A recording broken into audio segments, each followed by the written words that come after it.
Hi, this is Fendi at JP Fine Foods, setting your beautiful table for Mother's Day, because I don't know about you, but I forget often. What we're gonna start with here is several plates, several knives, several forks. Don't panic, I'll tell you what they're for. When setting a table, a proper setting includes your dinner plate, anywhere between 10.5 and 12 inches, your salad plate, which gets placed on top in and around 8 inches, and this is anywhere between 4, 5, and 6 inches, your bread plate. From the outside in, you have your smaller salad fork, then your larger main fork.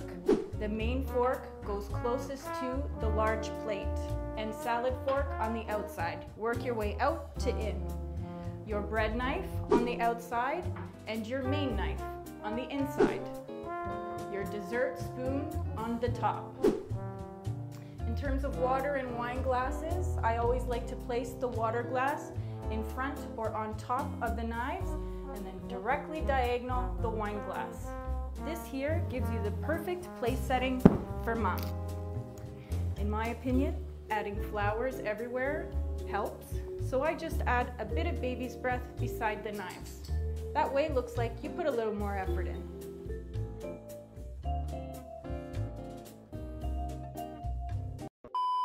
When setting a table in terms of decor, you start from the middle out.